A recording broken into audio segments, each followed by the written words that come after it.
Bonjour à tous, j'espère qu'aucun méchant n'est venu vous embêter. Aujourd'hui, nous allons découvrir 5 méchants de la série britannique Black Mirror. Et avant toute chose, ne craignez pas d'utiliser le pouce levé.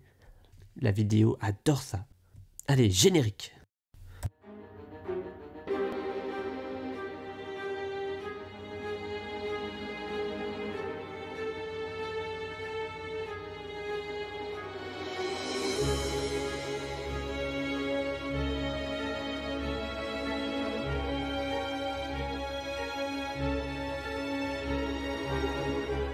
Commençons avec l'épisode 2 de la deuxième saison intitulé La chasse avec pour méchante Victoria Skyline.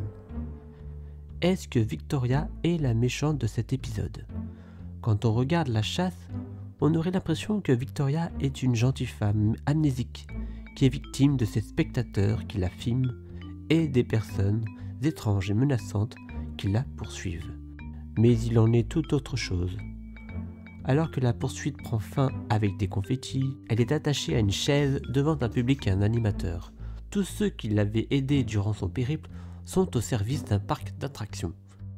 Victoria a été jugée pour sa participation froide à l'enlèvement et à la mort d'une petite fille qu'elle et son copain avaient enlevée et dont elle avait filmé la mort. Sa sentence est de perdre la mémoire, vivre ensuite une course-poursuite devant des spectateurs qui la filment et découvrir enfin pourquoi elle est jugée coupable. Puis le lendemain, on lui fait revivre ce cauchemar. C'est vraiment un épisode perturbant. On peut avoir un peu de peine pour elle, d'être un objet d'attraction, bien qu'elle n'ait eu aucun scrupule à tuer la petite Jemima. Les points. Pouvoir. Comme elle n'est qu'une expérience pour ce parc, et que tout est scénarisé, il est difficile de lui attribuer des aptitudes de méchante. Dans cette histoire, elle est même dans un autre cas de figure, plus une victime qu'un bourreau, donc 0. Terreur, pareil, 0.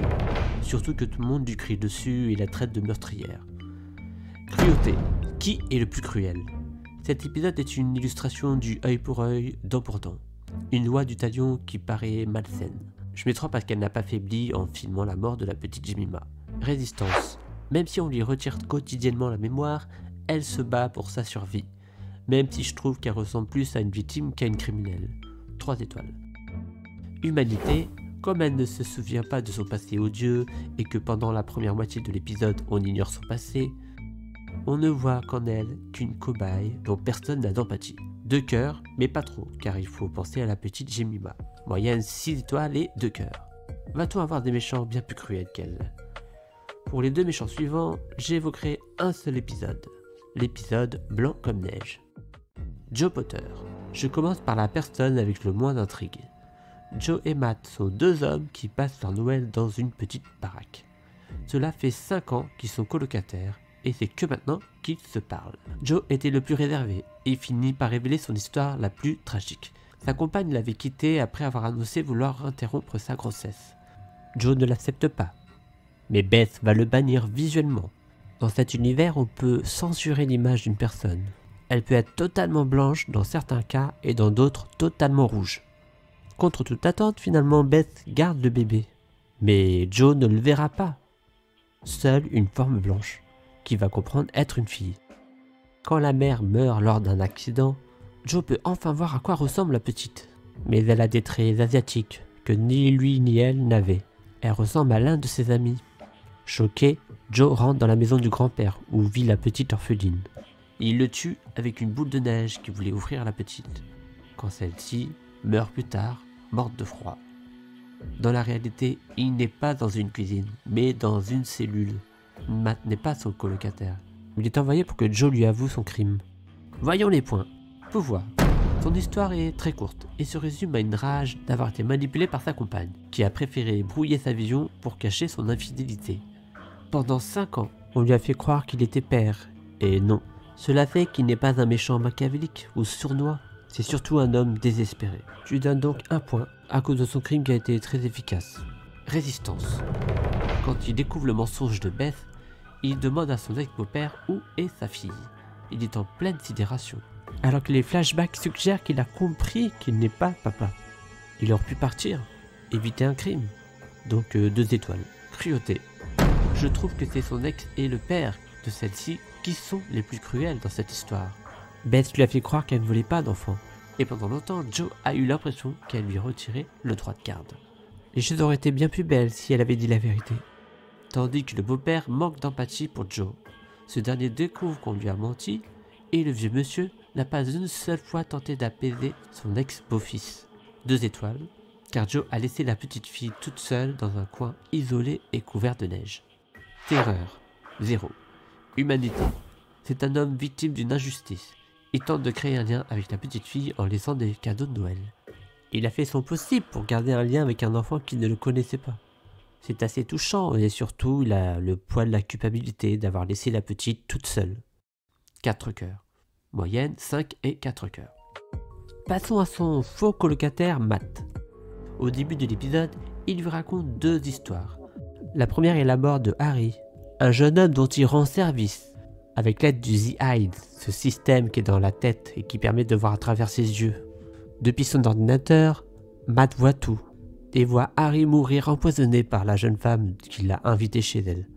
Matt prend peur et demande à ses amis qui regardent aussi de tout effacer. Il ne faut surtout pas qu'on ait des traces de son non-assistance à personne en danger. Dans la seconde histoire, il parle de son vrai boulot. Il active des clones numériques qui vont gérer les tâches dans les maisons, les appartements. Ils ne sont pas que numériques et artificiels, parce qu'ils sont créés aussi biologiquement. Ainsi, ils sauront comment satisfaire tous les besoins. Afin de les asservir, Matt accélère le temps par 2 fois. Pour que ces avatars prennent conscience qu'il vaut mieux faire des choses que ne rien faire. Il n'a pas vraiment de pouvoir maléfique. On s'en sert pour des bonnes choses en soi, donc allez, 1. Cruauté. Quand tu vois qu'Harry est en danger, dans une mauvaise posture, il lui ordonne de sortir. Ça révèle en soi qu'il n'est pas mauvais mais juste curieux.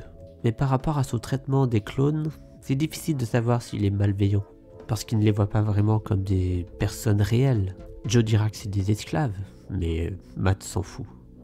2 étoiles. Résistance. C'est quelqu'un qui semble savoir gérer certaines crises.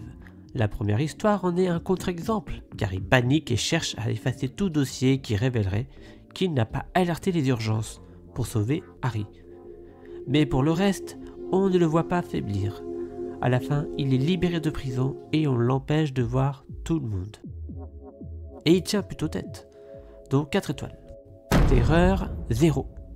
Humanité. Il n'a tué personne et il est jugé pour voyeurisme et non-assistance à personne en danger. Mais pour ma part, il me semble pas très appréciable. Il ne paraît pas très touché par la mort de la petite fille. Tout ce qui l'intéresse, c'est de sortir de prison. Donc 1 cœur. Moyenne, 7 et 1 cœur. Garrett Skull de Haine Virtuelle. Dans cet épisode, il y a plusieurs méchants, mais le plus dangereux reste celui qui menace le plus de vie, Garrett Skull. L'épisode Haine Virtuelle est un long métrage d'1 heure et 29 minutes et qui m'a beaucoup marqué. En le revisionnant, j'avais oublié un élément pourtant très inquiétant. Un court résumé. Dans une époque où les abeilles ont disparu et remplacées par des drones autonomes et qui en reprennent leur forme, des individus sont victimes de morts étranges. Leur point commun, ils étaient détestés sur les réseaux sociaux et avaient l'un de ces drones abeilles dans le crâne. Très vite, on découvre que quelqu'un a envoyé ces insectes robotiques pour tuer ces personnes ciblées par le hashtag #MortA. 2 agents de police font leur possible pour stopper ces crimes, mais le pire arrive quand un agent de la sécurité nationale désactive ces drones criminels. Cela enclenche la mise à mort des personnes ayant utilisé le hashtag, soit 387 000. Le vrai responsable est Garrett Skull, un homme qui a travaillé sur la conception des petites abeilles robotiques et qui n'avait qu'un seul but, punir ceux qui voulaient faire du mal. Les points. Pouvoir. Garrett Skull est vraiment très puissant pour un développeur de drones. Il arrive à détourner le système de contrôle des abeilles robotiques pour qu'elles attaquent une seule cible. Il peut brouiller la communication téléphonique, il peut aussi faire ses commandes à des milliers de kilomètres. Et surtout, le moment qui m'a le plus choqué et que j'avais oublié, c'est lorsque l'agent Lee désactive les drones, ces abeilles finissent par appliquer un nouveau protocole pour tuer toutes les personnes ayant utilisé le hashtag #MortA. Ça m'a rappelé le sénateur Palpatine dans la 2e trilogie de Star Wars, quand il ordonne aux clones de tuer tous les Jedi. C'est affreux. 5 étoiles. Résistance. Skull agit dans l'ombre. On ne le voit pas se confronter à la police, et quand il accomplit ses méfaits, il change son apparence. Il doit vous rappeler Amy Dunn dans Good Girl. À voir dans l'épisode 1 des méchants très méchants. Il préfère se cacher, mais l'agent Blue Corson va retrouver Skull en Amérique du Sud. 3. Cruauté. Sa cruauté est ambiguë, car il a une haine pour une catégorie de gens assez méprisable. Quand les agents Parks et Corson tentent de sauver une future victime contre un essaim de drones d'abeilles, Skull ne cherche pas à les attaquer. Seule la femme ayant fait semblant d'uriner sur un monument aux morts l'intéresse. Et les milliers de victimes qui cloront en partie cet épisode révèlent qu'il n'a aucune pitié pour toute personne qui utilise les réseaux, les médias et la presse pour propager des discours discriminatoires, offensants et moqueurs. Car oui, il a un but de vengeance pour des victimes innocentes. Quand l'agent Parks comprend qu'il est le génie derrière ses crimes, c'est en écoutant une ancienne collègue et colocataire du développeur. Elle avait tenté de se suicider à cause de harcèlement. Skull agit pour les plus faibles. Comment juger sa cruauté avec ces éléments? Je mets 5, quand même, car il a d'autres manières de punir les gens méchants. Terreur. Ces abeilles sont plus terrifiantes que lui, donc 2 étoiles. Humanité, je mets 3, car il n'attaque pas d'autres personnes que les vraies cibles. Moyenne, 14 et 3 cœurs. Robert Daly, de USS Callister. Je pense que ce méchant du premier épisode de la saison 4 a marqué beaucoup de fans de la série. Il a tout pour être détesté. C'est encore un pro de l'informatique. Après tout, Black Mirror a pour thème les dangers de la haute technologie. USS Callister est le nom du vaisseau commandé par Robert Daly, enfin dans son jeu. Ce jeune homme est le responsable technique d'un studio de jeux vidéo, et quand il est chez lui, il se plonge dans ce jeu immersif. Un petit bouton posé sur la tempe et hop, il rejoint son équipe aux allures de personnages de Star Trek. Dans son jeu, tous les personnages sont créés à partir de l'ADN de ses collègues. Nanette va trouver un moyen pour tous d'échapper de la tyrannie de ce capitaine tortionnaire. Celui-ci abuse de ses pouvoirs avec les clones de ses camarades. Mais on va en savoir plus avec les points. Pouvoir. Avec ses connaissances en développement de jeux et de biologie numérique, il est capable de créer des clones et d'en faire ses subordonnés soumis grâce à ses pratiques tyranniques. Il peut transformer les joueurs en monstres, les faire taire en faisant disparaître leur bouche et leur nez, mais il reste dépendant de l'informatique, comme on le voit à la fin. Donc 3 étoiles. Terreur. Dans la vraie vie, Robert est timide. Il est le numéro 2 de la boîte et pourtant très peu le voient comme une personne importante et respectable. Dans le jeu, c'est l'inverse. Il martyrise les clones de ses collègues au point qu'ils ne contestent pas ses ordres et les femmes se laissent embrasser. Sa nouvelle recrue ne va pas se laisser faire, heureusement. 2 étoiles. Résistance. Sa manière de résister au mépris des autres est intéressante. Il se venge comme quand on utilise une poupée vaudou. Ça ne fait du bien que pour la personne qui plante des aiguilles. Les vraies personnes n'en souffrent pas. Il avait d'autres manières de montrer sa méchanceté. À la toute fin, il se bat pour éviter d'être piégé dans son jeu, mais game over. 2 étoiles. Cruauté.